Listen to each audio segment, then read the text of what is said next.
Finally मैंने भी एक चार्जर ख़रीदा है और आपको बताने जा रहा हूँ कि अगर आपका मोबाइल का चार्जर ख़राब हो गया है तो आपको कौन सा चार्जर लेना है और किस तरीके का चार्जर लेना है। अगर आप गड़बड़ सड़बड़ आप चार्जर लेते हो तो आपका मोबाइल ख़राब हो जाता है या ख़राब नहीं होता है, ये सारी चीज़ इस वीडियो में बताने वाला हूँ दोस्तों। जैसे कि मेरा रियलमी का फ़ोन है और मैं अपना चार्जर जो है मैं खो दिया हूँ या फिर मतलब ख़राब हो गया है, तो यहाँ पे मैंने इसको दूसरा चार्जर मैंने लिया है, वीवो का है अडाप्टर यह है। और तो आप बहुत सवाल करते हो कि यार दूसरा चार्जर यूज़ करने से मोबाइल ख़राब हो जाता है या फिर बैटरी ख़राब हो जाती है, बट ऐसा कहीं भी कोई दिक्कत नहीं होता दोस्तों। आप कोई सा भी चार्जर यूज़ कर सकते हो, इसीलिए मैंने वीवो का एक नया चार्जर लिया हूँ। हालांकि ये ओरिजिनल चार्जर ये किसी फ़ोन में से आया हुआ था, तो ये चार्जर मेरे को मतलब एक्स्ट्रा था, तो मैंने इस चार्जर को यूज़ करने लग गया। तो दोस्तों आप बेफिक्र हो कि आप कोई सा भी चार्जर यूज़ कर सकते हैं, मोबाइल पे कोई डिफेक्ट नहीं पड़ता। हालांकि आपका अगर कम पावर का चार्जर अगर आपका रहता है तो आपका चार्ज भले ही स्लो होगा, लेकिन मोबाइल पे कोई भी साइड इफेक्ट नहीं होगा, बिल्कुल भी आप निश्चिंत रहिए, कोई दिक्कत नहीं होगा।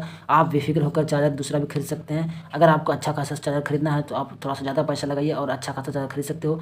अगर आपको लो कॉस्ट का चार्जर खरीदना है तो भी खरीद सकते हो, उससे कोई दिक्कत नहीं है। हालांकि थोड़ा देर से चार्ज करेगा लेकिन मोबाइल पे आपको कोई इफेक्ट नहीं पड़ेगा। इसीलिए मैंने आपको ये वीडियो बनाना समझा सही कि एक बता ही देता हूँ, क्योंकि लोग बहुत डरते हैं यार पुराना चार्जर या फिर नॉर्मल सेकेंड हैंड चार्जर या फिर डुप्लीकेट चार्जर से फ़ोन चार्ज करने से आपको ख़राब हो जाता है, नया फ़ोन रहता है तो ऐसा कुछ भी नहीं है। आप बेफिक्र होकर आप चार्ज कर सकते हो, मोबाइल पे कोई भी इफेक्ट नहीं पड़ेगा। तो दोस्तों यही बताना था। वीडियो देखने के लिए बहुत बहुत धन्यवाद।